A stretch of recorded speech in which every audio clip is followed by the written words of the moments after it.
Yo tenía una presentación que era de superestandar, nada más, me parecía egoísta. Después pedían que hable un poco más sobre la aviación de ataque. Bueno, entonces hice un poco un popurrí de todo lo que es el conflicto. Y es bastante dinámico y rápido. Vamos a ver cómo sale. En principio debería esto caminar. Bueno, dice una pesadilla para la Fuerza de Tareas Británicas, hablando de la escuadrilla de superestandar. El escudo de la escuadrilla, y lo dividí en algunas partes, cronológicamente. Va del 28 de marzo al 3 de mayo, la primera parte. Sabemos que se desplaza la Fuerza de Tareas Argentina para tomar las islas. El almirante Busser en las Islas Malvinas y desalocar a las fuerzas militares y a las autoridades británicas que se encuentran en ellas. Eso es lo que vamos a hacer. Mostraremos al mundo una fuerza argentina valerosa en la guerra y generosa en la victoria. Que Dios los proteja. Bueno, después de esa arenca se produce ya el movimiento con los vehículos anfibios. Es inminente la recuperación de las islas, comienzan las publicaciones gráficas y naturalmente se produce el desembarco en las islas, tal cual como había sido ordenado en forma incruenta. Y el único que realmente pierde la vida, compañero de Sergio y de algunos por acá, el capitán Giaquino, en esta operación. La Argentina reconquista las islas, desembarcan y el presidente Galtieri, una vez que Puerto Argentino había sido ya con un gobierno argentino, pronuncia unas palabras: hay euforia con la recuperación de las islas. Si quieren venir, que vengan, te presentaremos batalla. Quiero que guarden esta imagen de esta plaza. Vamos a volver al final sobre la misma. Bueno, Argentina invade, empiezan las publicaciones inglesas e internacionales con escepticismo por parte de la gente de las islas. Pero Inglaterra tiene sus cosas claras y lo primero que hace es enviar sus submarinos nucleares y de ataque. 5 nucleares y un convencional. Alexander Haig de los Estados Unidos comienza su misión mediadora, tanto en Argentina con Costa Méndez, y 3 días después estaban mandando su fuerza de tareas. Fundamentalmente aviones Harrier, helicópteros Siquín, antisubmarinos, y empiezan a salir también sus destructores, sus unidades de superficies, las clases 22. Y miren esto, son los buques requisados. Hay 47 buques mercantes que son requisados por la Marina Británica para prepararlos en sus astilleros a efecto de que puedan transportar logística, aviones, vehículos y tropa. En este caso es el Atlantic Conveyor. Están fabricando una pista en proa, una pista en popa, oficinas en todo su lateral. Y siendo un buque roll-on, roll-off, imagínense la cantidad de carga que podían llevar. También preparan al Queen Elizabeth, un buque crucero para poder llevar el transporte de tropas. Acá están, lo pintan. 3 plataformas de helicópteros para operar. Y también sale desde el puerto de Portsmouth con la reserva estratégica, con las brigadas. En Gibraltar estaban en un ejercicio, oh sorpresa, todas las clases 21 y también salen hacia el sur. Hay un refrán que dice: los aficionados hablan de estrategia y los buenos profesionales de logística.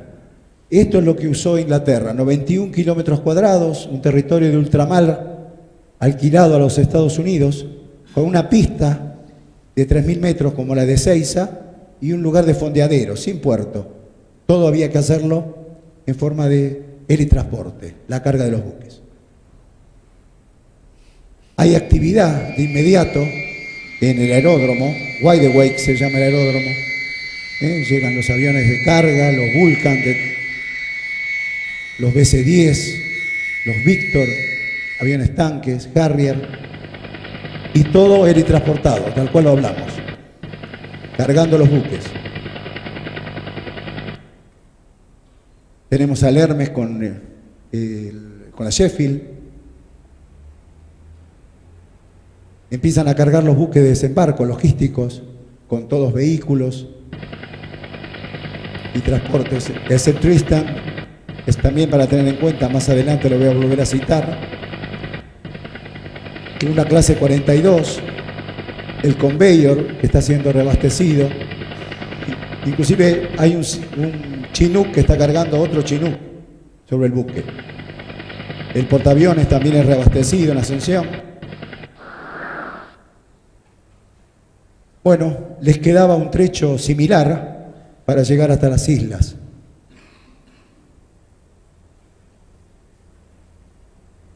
Esto es como estaba compuesta la Fuerza de Tareas Británicas, para tener una idea. Había 113 buques, de los cuales había 27 unidades de superficie, 25 de la Fuerza Auxiliar y 47 requisados. Submarinos había 6, 5 nucleares y un convencional. Aeronaves 315, donde había 60 Harriers, 165 helicópteros y 60 entre aviones de transporte, reabastecimiento, bombarderos. Y 28.000 hombres. Esto lo dice todo. Se renovaba la leyenda, David contra Goliat. Eso es lo que venía hacia Argentina. Comienzan a salir de Ascensión, vemos al Invencible, al Queen Elizabeth, los buques de transportes, Conveyor, las publicaciones, The Empire Strike Back, que sí que vamos para allá de nuevo, los buques de superficie. Normalmente requerían reabastecimiento en el mar, todos los buques. Acá vemos al Hermes reabasteciendo. Hacían su adiestramiento en cubierta, los infantes embarcados en el portaaviones. Lo vemos al Conveyor haciendo también reabastecimiento. Sir Percival también cargado. Un convoy logístico hasta el horizonte. Vemos al Elizabeth con tropas. Bueno, y las condiciones de mar comienzan a ser diferentes. Acá muchos de ustedes ya tienen totalmente claro lo que es nuestro mar en el sur. Era diferente hasta lo que habían navegado hasta ahora, pero sin duda son buenos marinos los ingleses.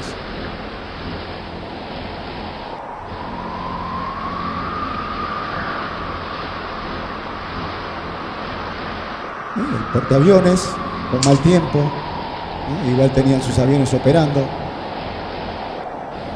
La Broadsword. Bueno, simplemente acá, para situarnos geográficamente, si coloco San Julián, uno de los aeropuertos, Gallegos y Río Grande, prácticamente eran equidistantes, dentro de los 700 kilómetros de distancia de tierra hacia Puerto Argentino. Las diferentes escuadrillas empezaron a situar y basar en estas bases, valga la redundancia. La aviación naval eligió el Almirante Quijada, la base naval de Río Grande, una pista más o menos como la de Aeroparque. Un solo hangar, pequeño, toda la parte de oficiales, y el resto, bueno, la operación como podíamos.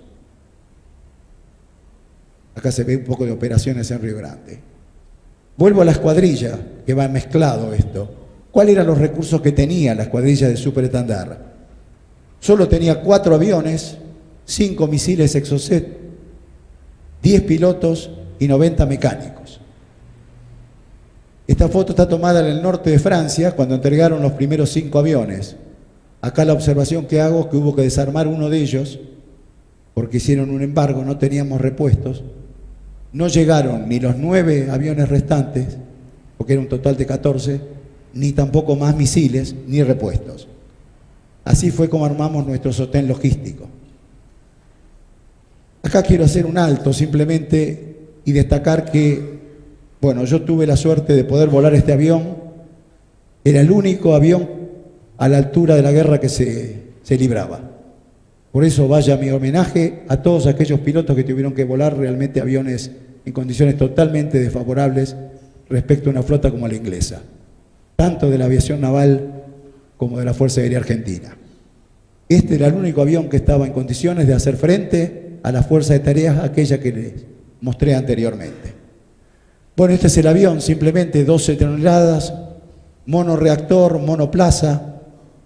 Por eso, al ser un avión monoplaza, uno puede mentir tranquilo, no tiene testigos. Tiene una probe de reabastecimiento en vuelo, era lo que iba a permitir enganchar con los aviones tanque y recibir combustible. Toda la parte del frente es radar, toda la parte de computadoras, central inercial y demás. Luego tienen tanques externos de combustible, 1100 litros, 600 litros. Desde aquí más o menos hasta esta posición que empieza el motor, todo es combustible. Las alas son todo combustible. Bueno, ¿por qué? Porque a baja altitud el avión consume 70 litros por minuto. Entonces todo lo demás es lo que tiene que consumir. Y por supuesto en la estación de estribor lleva el misil Exocet. Es un misil aire-mar de los que se denominan Fire and Forget, es decir, uno los tira hacia una posición, él vuela solo, corrige su rumbo e impacta contra el blanco. Así es como se presentaba en vuelo el avión. La escuadrilla, antes de salir, esos mecánicos que les nombré, y este es otro punto importante, dentro de la escuadrilla se formaron secciones para volar siempre juntos, de manera de entenderse exclusivamente con alguna seña y no tener que recurrir a la radio, que sería un semáforo para la fuerza enemiga. Así volaba Colombo con el más moderno, el comandante con el más moderno, que era Machetanz, Bedacarrás con Mayora, Agotegaray con Rodríguez Mariani, a mí me tocaba volar con Barraza y Francisco con Colavino. Siempre volamos así. Ya inclusive en el año 78, con el pseudo conflicto con Chile, en la escuadrilla de A4 ya también teníamos unas parejas bastante similares.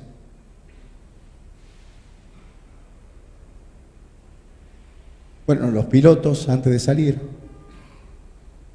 La preparación. Un poco Sergio habló. Había que adiestrarse en las tácticas misilísticas antiguas, que no habíamos aprendido, aprendimos a volar en Francia nada más, 50 horas de vuelo. Había que diseñar los perfiles de vuelo y de ataque, cómo aproximarse y hasta dónde llegábamos y podíamos volver. Había que practicar el reabastecimiento en vuelo. ¿Cuál era la base que íbamos a usar? Fuimos a probar Malvinas, pero realmente en una pista corta, mojada y en malas condiciones era imposible operar con la electrónica de este avión, por eso fue seleccionado Río Grande. El objetivo material, en toda operación anfibia, el objetivo material principal son los portaaviones y los transportes logísticos, de tropa o de material. Es lo único que puede arruinar una operación anfibia, que era lo que iba a desarrollar los británicos.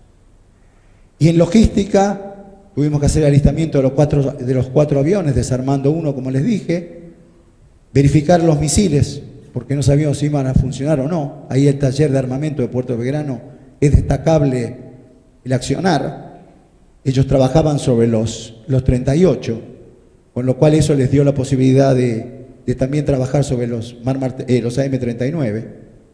Teníamos que lograr lo que se llamaba el diálogo del avión con el misil, el top de tiro. Electrónicamente el avión decirle al misil a dónde tiene que ir. El misil escuchar y decir, bueno, tengo que ir a tal lugar. Y ahí es lo que denominamos el top de tiro. Uno lo disparaba e iba a esa dirección, también con una navegación inercial.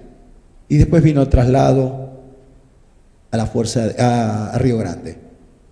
Bueno, tal cual dijo Sergio, el principal enemigo que teníamos de detección y demás eran los buques clase 42. Pero tuvimos esa suerte de haber hecho construcciones gemelas, con lo cual conocíamos perfectamente cuál era el mejor buque de los británicos ¿Y con qué contaba? En el Hércules lo podemos ver, un radar de búsqueda a superficie, una parrilla enorme de búsqueda aire, el 965, los 909 que controlaban los sistemas de los misiles SIDAR. Esto era básicamente la pared con la cual teníamos que encontrarnos en la aproximación. Esto lo mostró ya Sergio recién. La única variable que les quiero decir es que el avión tanque debía estar por fuera de ese lóbulo secundario, por el tamaño, para no ser detectado. Acá cuando trepábamos más o menos a las 55 millas, no había forma de no ser detectado. Uno penetraba rasante, perdón, y el lanzamiento era un poco como los Cowboys. Hasta acá llegaban los misiles SIDAR y desde acá iba el misil Exocet. El que tiraba primero tendría el éxito. Este era el misil SIDAR. Bueno, otro punto a tener en cuenta era hasta dónde llegábamos. Sin reabastecimiento en vuelo, ¿qué podían hacer los aviones? Llegar y volar todo este sector y hacer un ataque aquí. Pero los ingleses no iban a estar acá, iban a estar más lejos.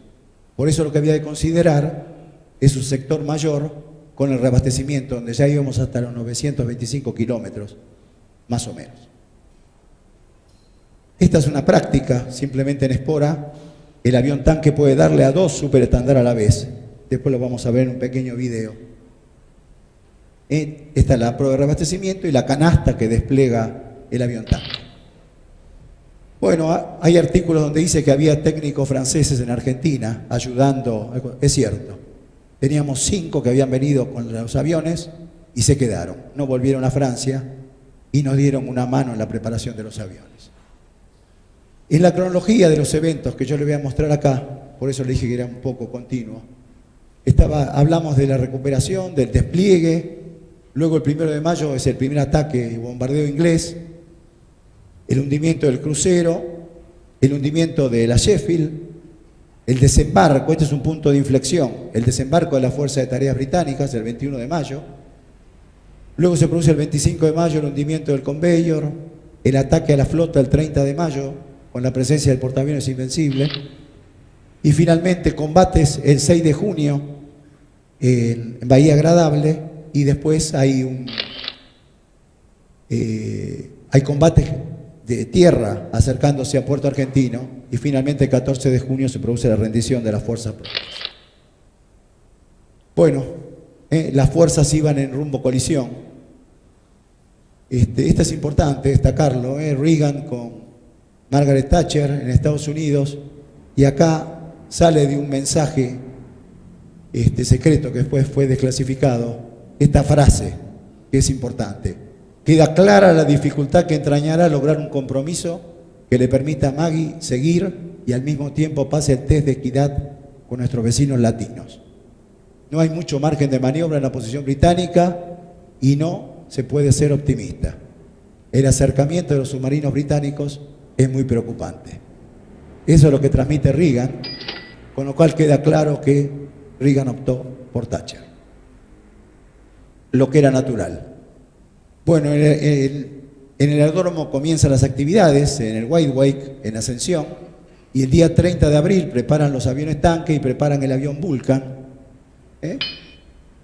Cargan 21 bombas de 1000 libras. 21 bombas de 1000 libras. Se produce el despegue, hay reabastecimiento, esto es al regreso porque el primer vuelo fue todo nocturno, y el 1 de mayo a las 4:40 de la mañana se produce el bombardeo sobre la zona del aeródromo de Puerto Argentino. Este es el reguero de bombas. Bueno, y por acá estaba Covarrubias, este era el hangar donde tenían las cositas de tracker. Lamentablemente la perdieron en una de las bombas. Es cierto que los daños no fueron mayores. Particularmente la tierra absorbía bastante. Estos eran los cráteres que producían las bombas. Acá se ve el tamaño de una persona y la bomba de 1000 libras. Cráteres. Y este es el único efecto que se causó sobre la pista. Este fue el daño mayor que tuvo la pista, y que fue reparado rápidamente, y si bien se operaba con precaución, no impidía la operación. También hubo ataque de aviones Harrier sobre el aeródromo y también en otras posiciones argentinas.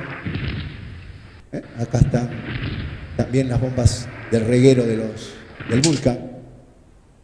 Y Belaúnde Terry comenzaba algunas gestiones para tratar de parar el conflicto. Era real. Él tenía en mente que podía crear un grupo de contacto con la participación de varios países, Brasil, Perú, Alemania, Estados Unidos. Luego lo cambia, particularmente Estados Unidos, por Canadá, para poder levantar o izar todas esas banderas y retirar a las fuerzas argentinas. Pero Galtieri tampoco estaba de acuerdo con esto hasta ese momento y seguía con sus discursos como pagarán con alto precio los ataques anteriores. Y bueno, es una realidad. Sale el crucero de Ushuaia, el portaaviones se estaba aproximando con otro grupo de tareas desde el norte. Ahora lo vamos a ver. Acá estaba el grupo de portaaviones, el grupo de corbetas, y estaba el Bullar, el Piedrabuena y el Belgrano en el sur. Y la fuerza británica acá. Una idea de hacer una pinza para un ataque a realizarse el 1 de mayo. Bueno, el crucero estaba navegando fuera de la zona de exclusión, en condiciones de combate, en guerra, acompañado y escoltado por los dos destructores, pero también estaba en seguimiento el submarino nuclear Conqueror. Sobre él ya hacía un par de días, pero no tenían autorización.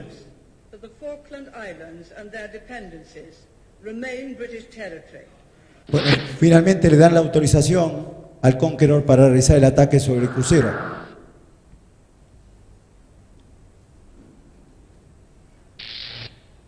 Cargan los torpedos, marca 8, hace la aproximación.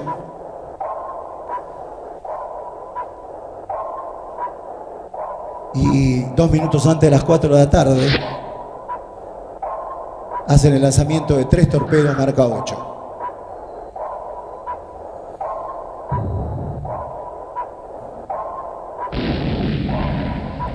Bueno, hay 2 que impactan en el crucero y naturalmente en esta posición se produce el hundimiento y el abandono del buque.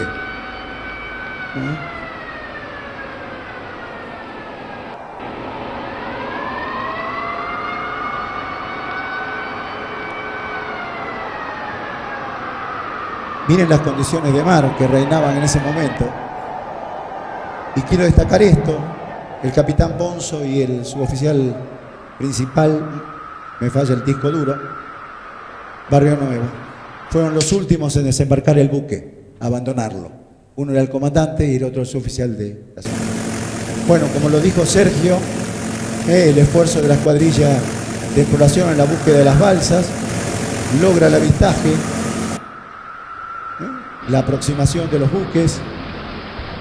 Con este saldo de los 1000 tripulantes, 770 son rescatados y 323 quedan custodiando el mar Atlántico.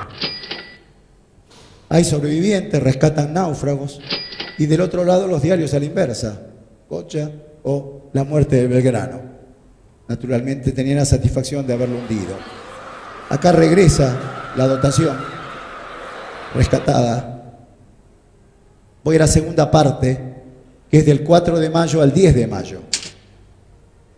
Siguen las negociaciones sin éxito y el 4 de mayo se produce el hundimiento del buque británico, el primer buque británico desde la Segunda Guerra Mundial.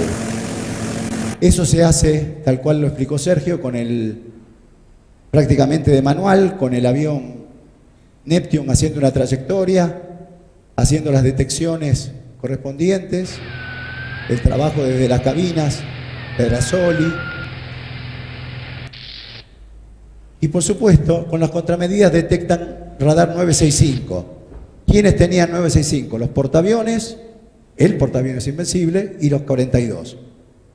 motivo por el cual se ordena la preparación de una escuadrilla, una sección de superetandar, con el 02 y el 03, sería volado por el capitán Bedacarrás y por el capitán Mayora, teniente Mayora. Oh, parece mentira verlo tan jovencito, ahora un pelado. Bueno, estaba previsto hacer tanque en esta posición y continuar con esta trayectoria para hacer el ataque, que se produce a 11:08, el lanzamiento.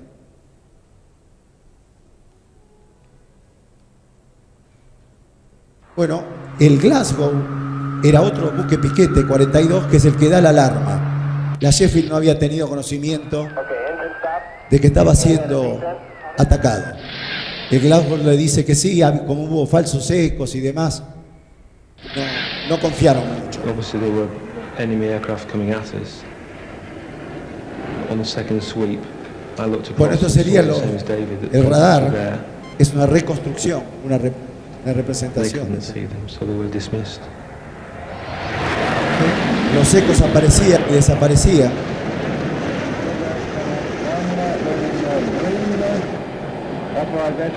That area of the South Atlantic was notorious for false radar signals. Cómo se deterioraba la señal radar por interferencias. Give the impression that they were enemy aircraft. 1 minute they were there, and the next gone. Throughout that day, there had been many false alarms.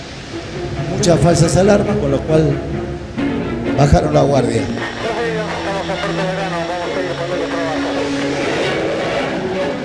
The tactics rehearsed and perfected by the Argentine pilots were equally deceptive.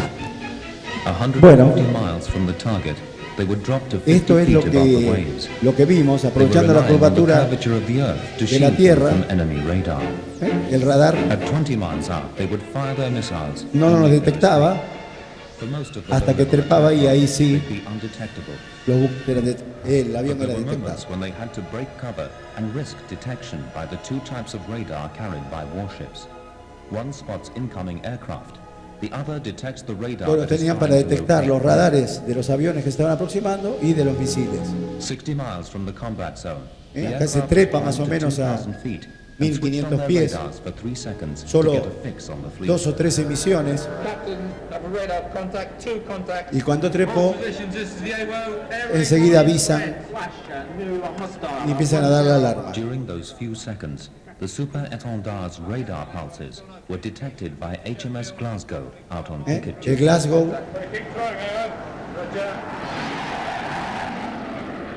At the same time, another picket, HMS Sheffield, got a radar trace of the two aircraft racing toward the fleet. Bedacarrats and Mayora were beginning their final approach. They popped up again, briefly exposing themselves Bueno, a to la detection, distancia de this time to find a target. debajo de las 24 millas Their radar picked up a large se va a producir el vessel and lanzamiento. several smaller ones, which they took to be a carrier and Eso es her un poco de escort. propaganda. They'd locked on to the Dicen que larger estaba contact. enganchado el portaaviones y When it que It se was tiró HMS sobre otro Sheffield. buque. No, sobre el que tiró era el piquete, el At que that estaba más moment, cerca. Sheffield was communicating with London via Y decía que en satellite. ese momento On la the same Sheffield se estaba frequency comunicando she equally con used to satélite detect radar con Londres, signals coming in por eso from no le hostile funcionó aircraft or missiles. los detectores de las contramedidas. Buena propaganda Sheffield was inglesa. now a target, but no one on board knew it.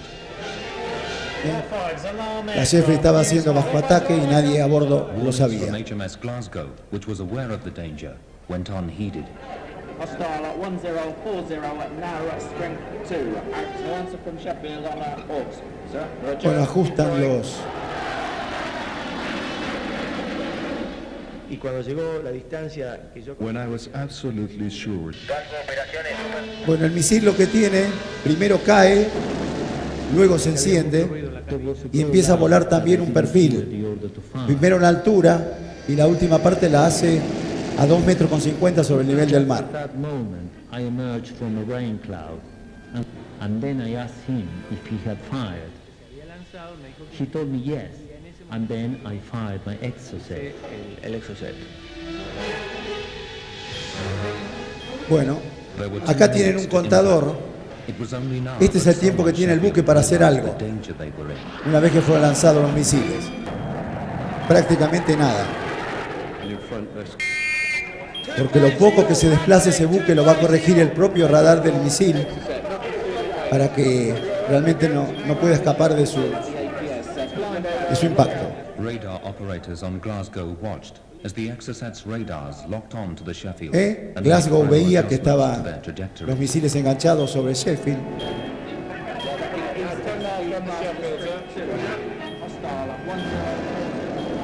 Ahí está volando el misil. Ya esta posición todo es irrelevante. Y desde el puente lo único que vieron son dos columnas de humo.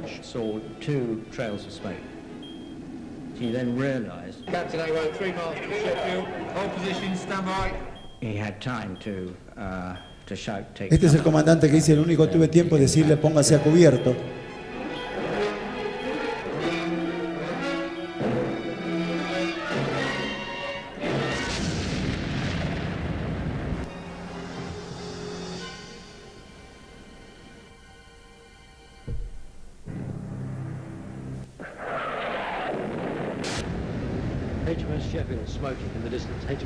Bueno, dice, el Sheffield está con humo. Pensaron que era un ataque de submarino.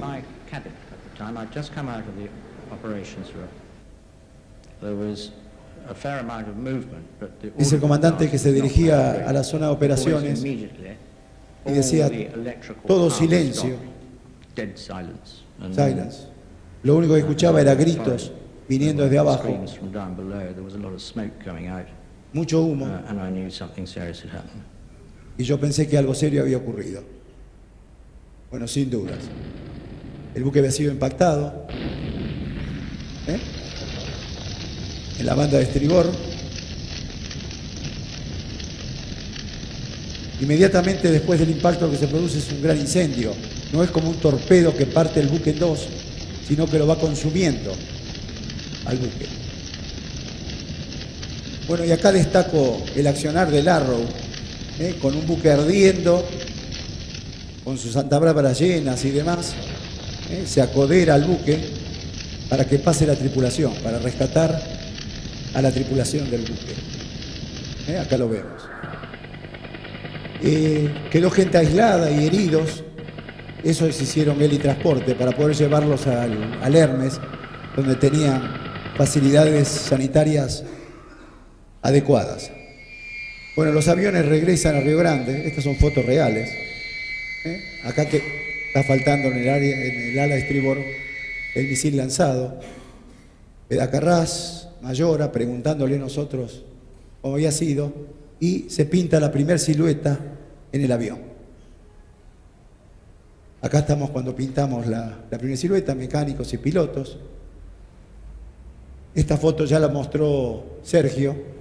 No tengo que hacer más no destacar más cosas, que solamente quería hacer un comentario sobre Ernesto Prony Leston.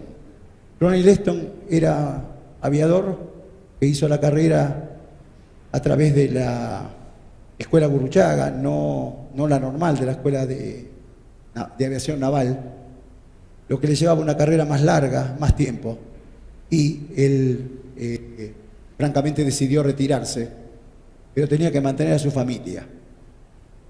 Y con todo honor, usó un remis, y usaba un remis. Fue asaltado y baleado, y así se terminó el comandante del buque que detectó al Sheffield y posibilitó el hundimiento. El comandante Salt era el comandante de Sheffield, pasó a otro buque y luego rinde homenaje a su gente. 20 de la tripulación no volvieron. El buque es así como queda destruido y consumido. Lo llevaban a remolque y se les terminó hundiendo. Uno de nuestros destroyers fue hundido, el Sheffield y Harrier fueron destruidos. La Argentina acá es un poco al revés, fue mortífero el contraataque, Londres reconoció el hundimiento. Claro, cuando reciben el impacto dicen, pucha, Francia los ayudó. Y ya lo publica la BBC que Francia había ayudado a Argentina. Vamos a la tercera parte, del 10 de mayo al 20 y pico. Hay posibilidades pacíficas, pero no, se seguían con los vuelos, las condiciones meteorológicas nunca eran favorables, había niebla, además, hielo, pistas mojadas, un grupo de mecánicos de Superetandar, los pilotos en la sala de operaciones, están Mayora, Francisco, Bedacarrás, Agotegaray, el cuarto de operaciones en Río Grande, que lo construyeron ya en el año 78 y estaba debajo de tierra. Una foto para que vean la dimensión del misil y el avión. También teníamos sol, y acá siempre hago el mismo comentario, con esta foto que me trae nostalgia. Era 10 kilos más joven y con una moda espantosa que era usar pelo en la cabeza. No sé cómo podían hacerlo. Veo que hay unos cuantos que ya están a la moda por acá adelante. Me adelanto ya al 21 de mayo, cuando se produce el desembarco británico, y esto es un punto de inflexión. Las defensas de Puerto Argentino estaban alrededor de Puerto Argentino y los ingleses deciden hacer el desembarco en el norte del Estrecho de San Carlos, en la bahía de San Carlos. Para eso hacen la aproximación de su fuerza, y una vez que hacen el desembarco, su idea y su planificación era hacer todo helitransportado hasta llegar a la cercanía de Puerto Argentino.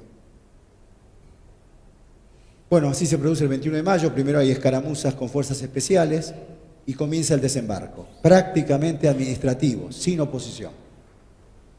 Acá desembarcan 1.500 hombres en la Playa Verde, acá 3.000 hombres, dos batallones, paracaidistas y los, no leo bien, el otro grupo, y acá otros 1.500 hombres. Es prácticamente un desembarco administrativo, con lanchas, acercándose al puerto.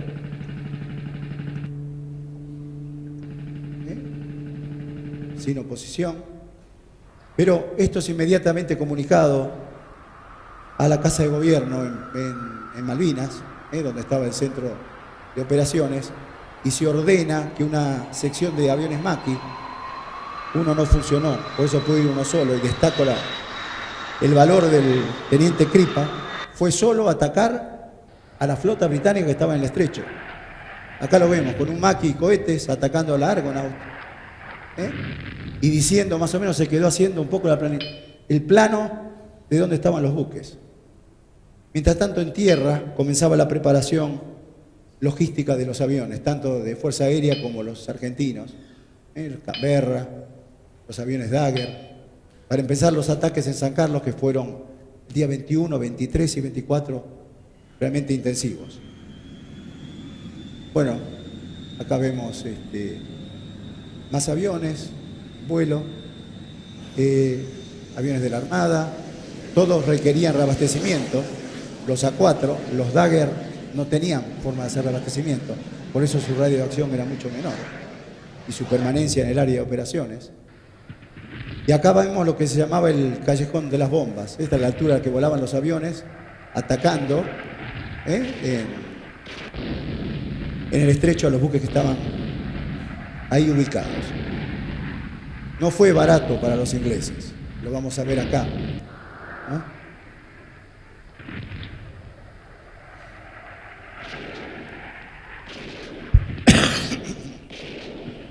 Las miras.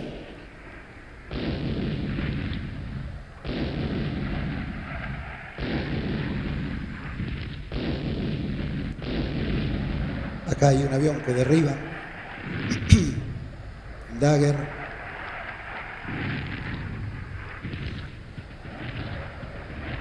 Esto para que tengan idea, más los cadetes, de lo que era el estrecho de San Carlos.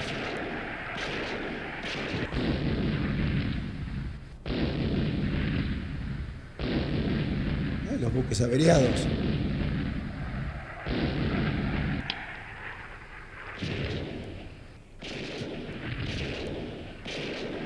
Bueno, también hay uno en particular que fue la Ardent, que fue atacado tanto por la Fuerza Aérea como por los aviones navales que lo terminaron hundiendo. Estas son las representaciones pictóricas de ese momento. Los aviones, una vez, después de haber hecho los ataques, hacían los escapes y aparecían los Harrier. Acá está la división de Filippi, Arca y Márquez, que son interceptados por los aviones Harrier.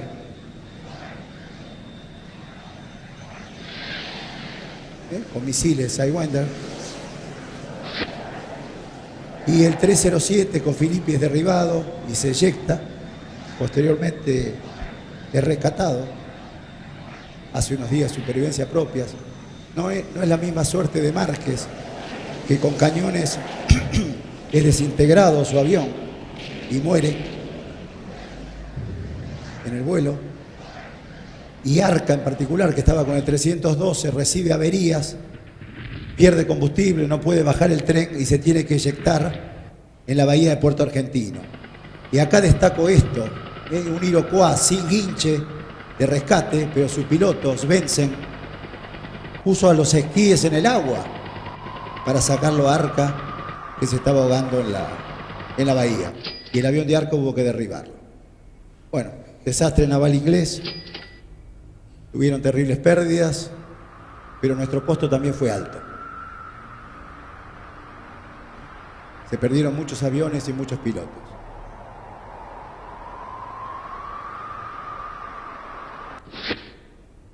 Acá también me tomo el lujo de hacerlo, un reconocimiento al capitán Zubizarreta, un amigo personal, primo de Covarrubias. En particular, él ejecutó un vuelo a Río Grande, las bombas por su sistema de armas fallaron, no salieron. Tendría que haber tirado todo el lanzador y demás, pero como tampoco había muchas bombas, vuelve a tierra con las bombas.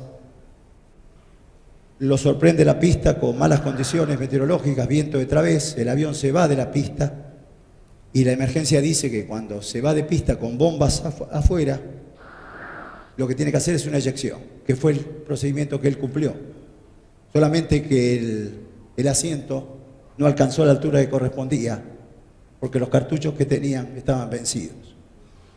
Así era como volaba también la aviación naval, con unos atributos masculinos bastante grandes. Bueno, esta es la escuadrilla de A4, donde Filippi, que está aquí, es rescatado. Arca, también como vimos, es rescatado. Márquez falleció cuando se desintegra su avión. Y Zubizarreta, como lo nombré recién.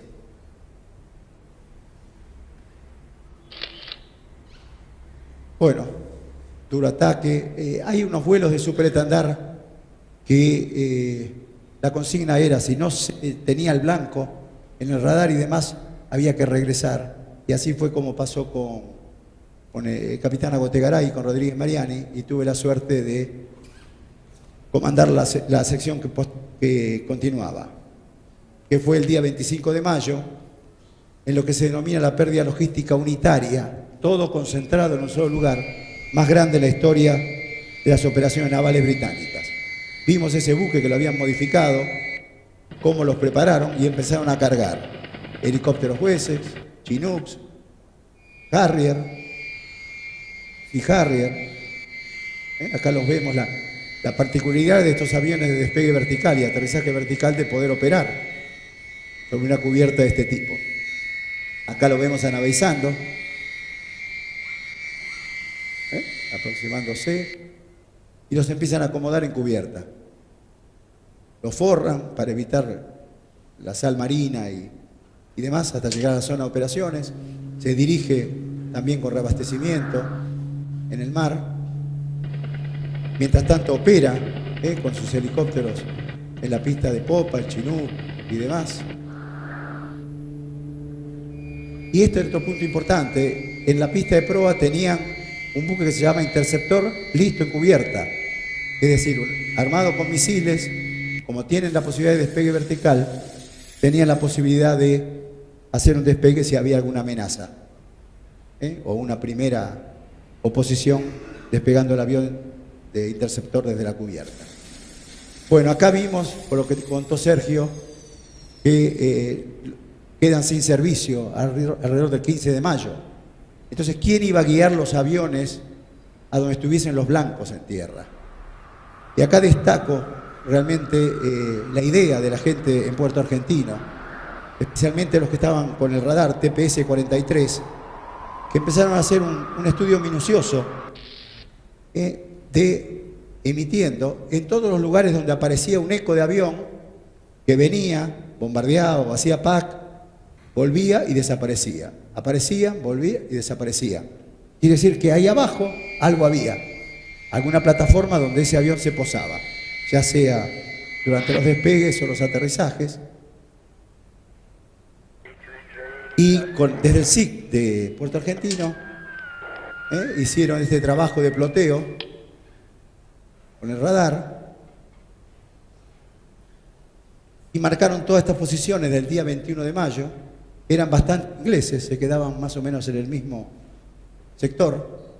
El 23 de mayo era este sector y el 22 no hubo tantos vuelos por malas condiciones y el 24 de mayo este, con lo cual se hizo un envolvente y se decidió, todavía un horario más cerradito, hacer un ataque en este punto central. Llegada a esa posición, el superestandarte emitiría con su radar y podría corregir si es que estaba la presencia de las fuerzas británicas. Así era como se presentaba el 25 de mayo, a 110 millas de Puerto Argentino estaba la Fuerza de Tareas y en el norte, el Estrecho de San Carlos, un par de buques, una clase 42 y una clase 22. Esto era lo que teníamos que enfrentar. Bueno, día patrio, el 25 de mayo. Por supuesto, para llegar acá se requería un reabastecimiento en vuelo. ¿Qué otra consideración? El alcance radar de la 42, que estaba ahí. Ya que había que hacer alguna trayectoria. Esta vez el otro ataque había sido por acá. Bueno, ahora un penal por cada lado. El otro iba a ser por el norte. Esta era la trampa de misiles. Esa combinación de buques, la 42 y la 22, uno con misiles de área y otros con los Seawolf. La idea era colocar el avión tanque en esta posición, hacer reabastecimiento y venir desde una posición realmente no esperada por los ingleses. Ellos sabían que estábamos en Río Grande y que los vuelos iban a ser en forma directa. Es así que se ordena la preparación de dos aviones, el 3 y el 4, cargan los misiles. El 03 lo iba a volar yo y el 04 el teniente Barraza, si recuerdan las secciones. Bueno, no había avión tanque disponible porque solo dos KC-130 abastecían a toda la Fuerza Aérea Argentina naval de los aviones de ataque. Recién nos dieron, en vez de la mañana, teníamos disponibilidad de tanque a las 15 horas. Esta es una foto real tomada desde el avión tanque sobre el avión de Barraza, de mi numeral. Y esto es un poco cuando uno habla del reabastecimiento, esto es más para los cadetes que quizás no lo vieron nunca. El avión tanque despliega una manguera, esto es un ejercicio. El avión tanque despliega una manguera, el avión superestandarte despliega su probe de reabastecimiento.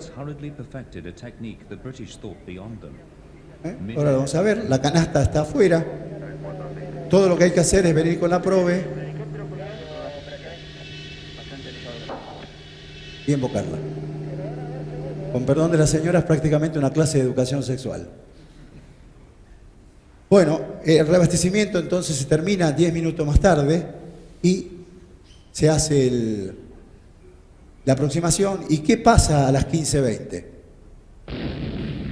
Bueno, aviones del grupo 5, Velasco y Barrio Nuevo, aviones A4, atacan esos buques que estaban en el Estrecho de San Carlos, en el norte, y producen daños severos sobre el Coventry, que lo terminan hundiendo. Con sus bombas. Bueno, por supuesto, los ingleses hacen un gran esfuerzo para ir a cuidar al rescate de esta gente. No esperaban el ataque desde la otra posición por la cual nos estábamos aproximando nosotros. Se produce acá, más o menos esta es la trayectoria. Vinimos de esta posición. Este buque ya estaba hundido. Estaba navegando la Fuerza de Tareas con el portaaviones, normalmente, operando normalmente. Estaba en la formación, en el núcleo, el conveyor, porque estaba cargado y esperaban incorporarlo esa noche al Estrecho de San Carlos para desembarcar todos sus helicópteros y los pertrechos. Esto es la cabina, el radar, y simplemente quería mostrar el botón de donde se dispara el misil Exocet. A las 16:28, ya con condiciones seminocturnas, se produce el lanzamiento de los 2 misiles. Y la primera que detecta y da la alarma es la Ambuscade, que estaba en la formación. Y le pasa la información al portaaviones, al SIC del portaaviones, que habían detectado la presencia de aviones superestandarte. It was the 25th of May, Argentina's National Day. Este es un poco el As a raconto de result, lo the que task force, some 70 miles to the northeast of the Falklands, was on high alert. dicen que estaban en grado de alerta alto, sabiendo que era el Día Nacional Argentino, iba a haber un esfuerzo grande por parte de nuestras was an fuerzas. attack from their rear, which was unprotected by picket Lo que no shields. esperaban era un ataque desde atrás, Surprise, the donde two estaban aircraft desprotegidos de flew over piquetes. 150 miles to the north of Rio Grande and refueled. Esta foto es This la misma. photograph was taken from a Hercules tanker on that afternoon. Lo mismo, los aviones se van a They aproximar. then continued east before turning south to run in on the battle group. Primero al este, después hacia el sudeste. They climbed to 1,000 Se feet trepa, se emite con el radar. radars. They picked up echoes of 2 small ships and one much bigger Se one. detectaba uno grande y 2 más pequeños. Y acá también dicen que el que había sido enganchado había sido el portaaviones, que estuvimos a 1 minuto de ganar la guerra. En realidad, el que fue enganchado era el barco más grande que había, y era el Conveyor, que tenía una superficie de radar mucho mayor que la del portaaviones. Perdón. Bueno, no importa. Sigamos porque se va a hacer largo. Así es como se aproxima el misil. Entra a 2,50 metros sobre el nivel. Y se produce el impacto sobre el Conveyor, el incendio consecuente. E inmediatamente los buques se acercan para el rescate. Esto es importante también. El Invencible lanza 6 SIDAR, 3 pares de misiles, contra nosotros, o lo que creían que éramos nosotros. Poco afortunados. 2 de ellos a un helicóptero propio que estaba haciendo cortina antisubmarina. 2 contra ecos espurios y 2 contra el chaff de otro buque. Nosotros nada que ver con el tema. También lanzó una PAC. La confusión electrónica era grande cuando se aproximaban los superestandartes. No nos interceptaron, de manera que pudimos regresar. La idea era volver a Puerto Deseado, no teníamos más combustible, pero el avión tanque permaneció en su lugar, por si necesitábamos algo, y eso lo destaco siempre. Tomamos combustible de nuevo, como todo estaba bajo control, y ya en condiciones nocturnas volvimos a Río Grande, aterrizando después de 4 horas 10 en Río Grande. La satisfacción se ve en la tripulación también, esperando, porque fundamentalmente los mecánicos, una vez que saben que los aviones vuelan 2 horas, no 4, entonces creen que están perdidos. Como no saben qué pasa cuando los ven volver. Bueno, y esto es lo que escribe Woodward. Miércoles, todavía es el 25 de mayo, cuando este sangriento día nunca va a terminar, porque ya habían perdido el Coventry y el Conveyor. Así como estaba el otro día el buque, y se mantuvo varios días incendiado con su carga a bordo.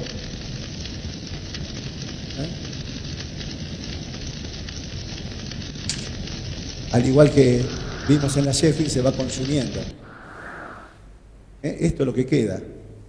Esto es lo que fueron a buscar con un remolcador. Acá está el impacto de los 2 Exocet en el parte inglés. ¿Cuáles son las pérdidas? Bueno, lo voy a hacer rápido. Se pierden 12 hombres, y entre ellos el comandante mercante, el capitán Ian North. Se pierde el buque, se pierden helicópteros, 2 aviones Harrier, 12 helicópteros, el lote completo de repuestos para aviones y helicópteros, el equipamiento completo para la brigada que había desembarcado, para 4.500 hombres, estaba todo adentro de ese buque. Se pierde planta de combustible porque iban a instalar un aeropuerto en San Carlos para los aviones verticales, botes, camiones, bombas clúster. Hay 75 toneladas de bombas cluster, misiles, Sidewinder o los de lanzamiento de helicópteros, S-11, S-12, planta potabilizadora de agua. Bueno, más o menos un costo total de 230 millones de libras esterlinas. Bueno, y acá un reconocimiento al capitán Jan North y al comandante naval del buque, que era Layer. Y acá en particular, en vez de poner silencio, pongo The Last Post. Esa es la canción que ellos tienen en memoria de sus caídos.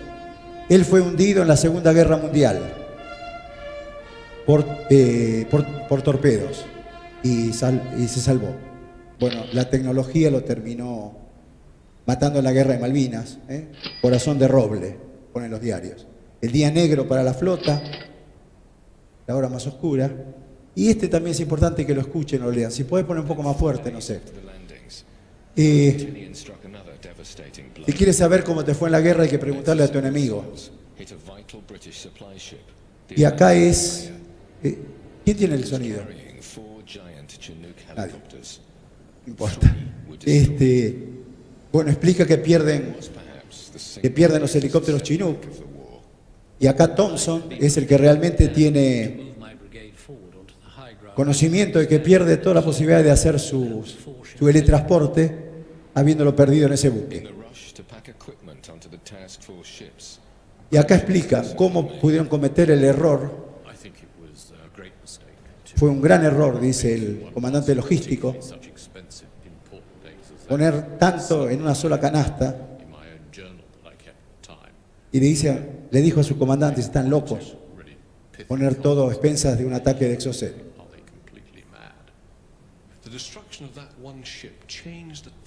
Bueno, dice que cambia un poco el tiempo de la guerra, es cierto, les alargó la guerra a los ingleses, porque al quedarse sin el transporte tuvieron que caminar. E hicieron todo el trayecto. Y acá lo que explica finalmente es que un conflicto del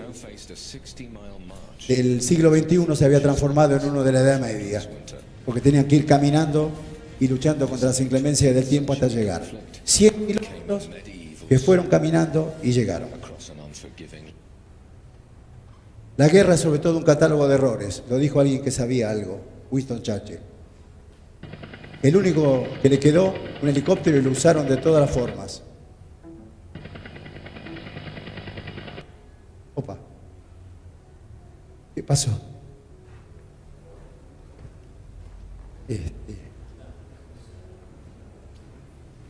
¿Sí? A ver, algo han tocado. Quiere decir que es la hora para terminar ya. Falta un poquito. La culpa es de Petich, que demoró más.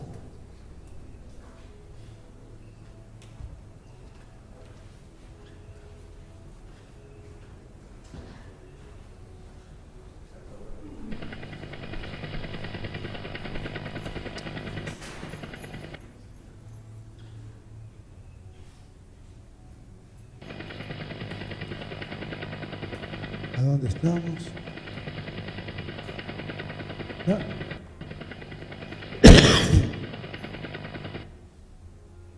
¿Pero por qué?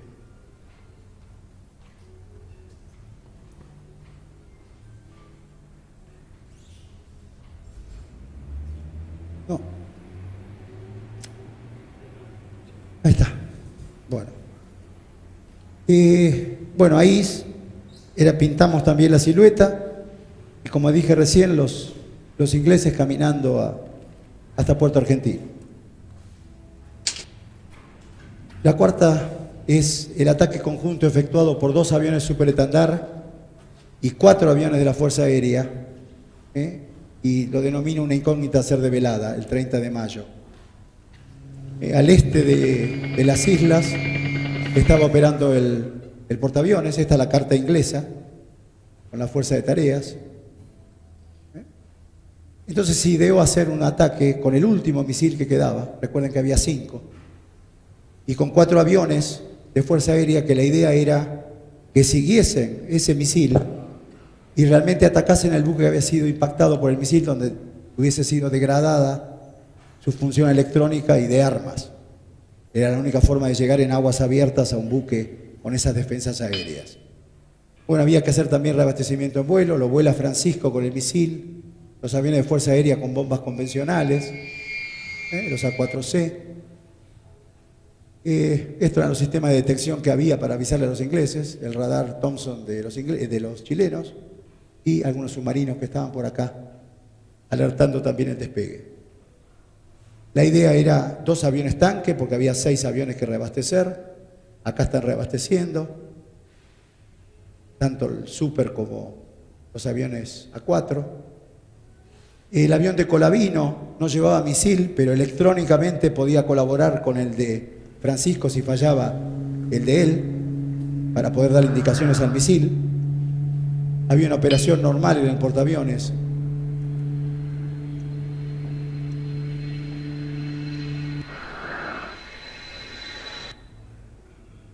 Bueno, la posición de inteligencia que tenían cuando salieron los aviones estaba acá, el portaaviones. Esta era la trayectoria que tuvo en distintas horas y finalmente en el momento del ataque, esta era la posición que tenía el Invencible. Lo mismo, está la alarma, el ataque de los aviones, el lanzamiento se produce después del mediodía. La idea era que los A4 siguiesen al misil, y lo iban a volar Castillo, Vázquez, Ureta e Isaac, los 4 pilotos. Y esta también es una reproducción.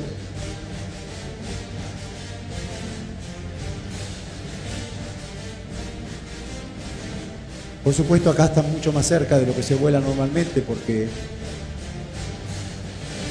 en un ataque vienen más abiertos.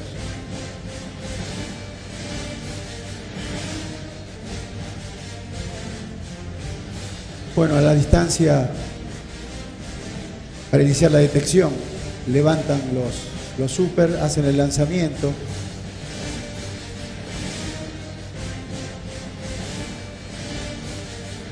Bueno, sale el misil. El superestandar, después de lanzar el misil, no le queda nada más que la electrónica. El radar no tiene ni cañones, no tiene nada. Por eso los aviones regresan, los superestandar, y los 4 A4 siguen la estela del misil. El misil es más rápido que los A4, pero va quedando la estela de humo. Bueno, acá es derribado Vázquez, el primero de los aviones de Fuerza Aérea. Los otros 3 siguen.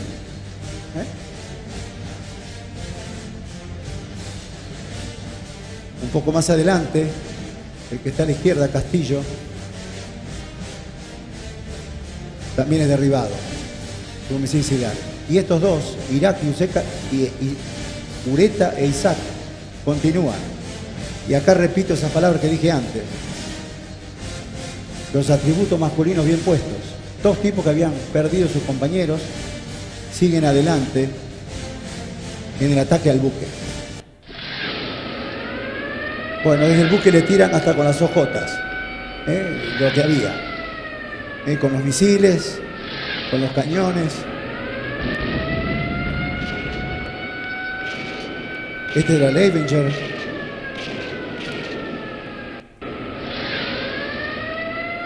Esta imagen también quiero que la recuerden.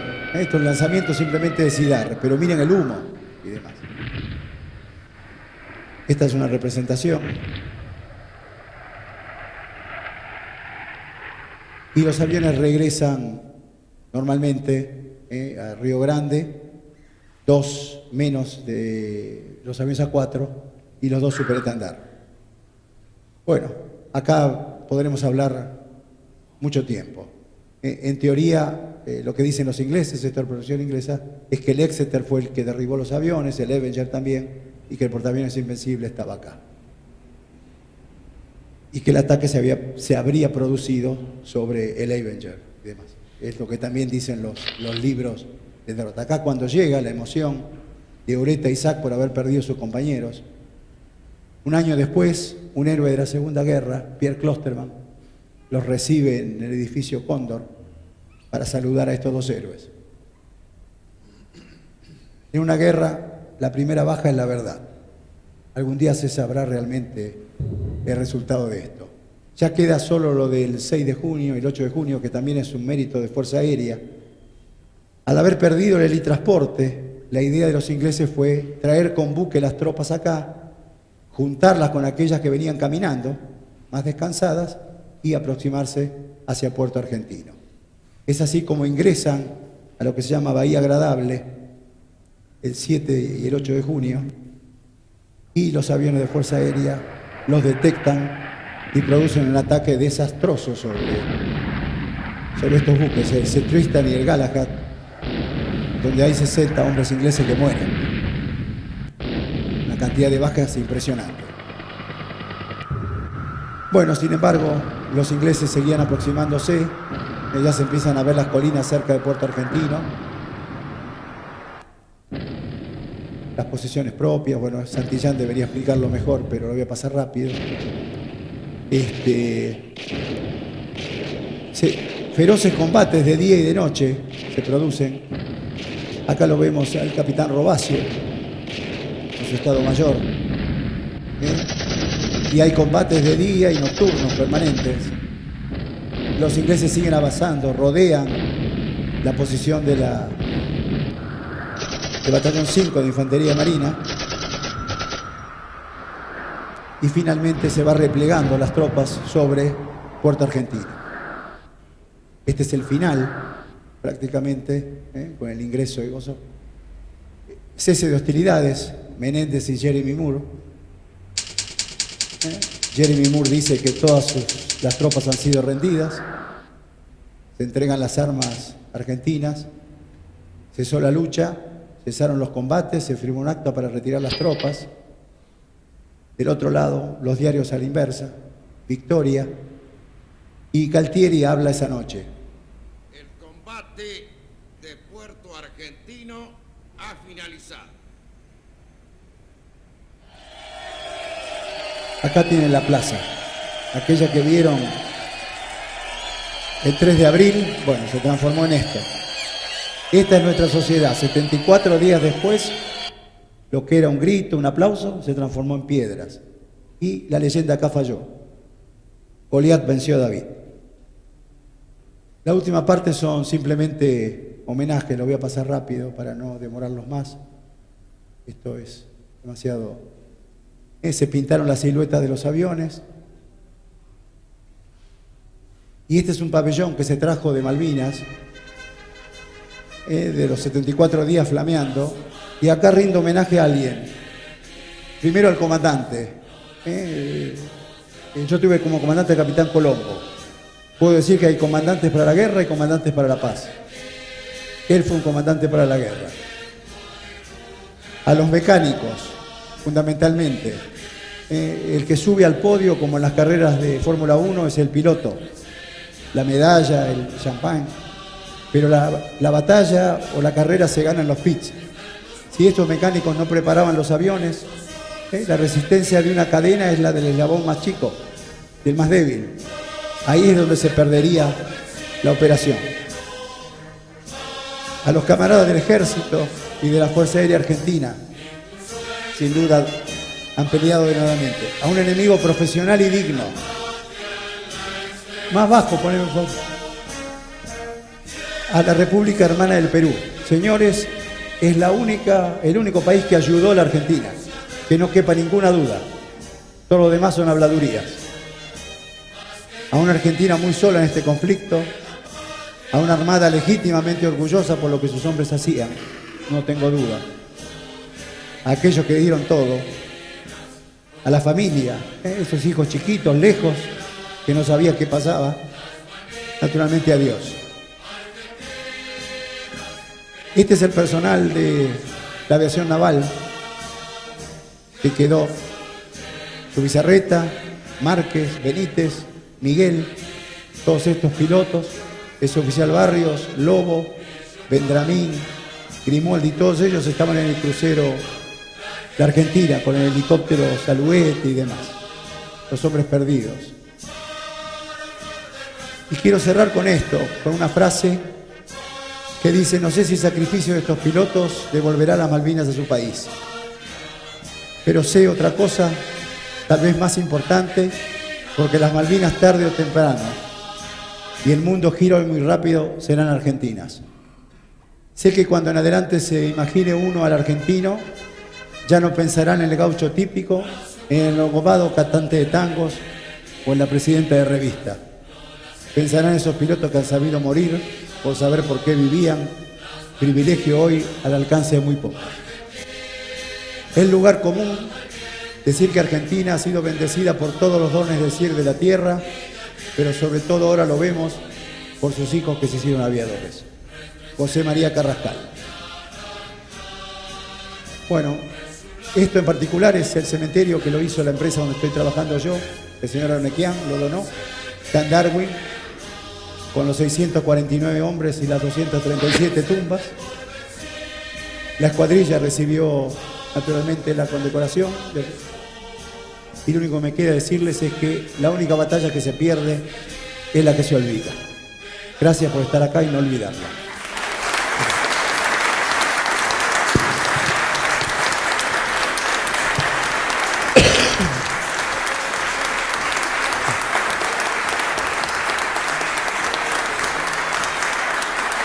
Bien.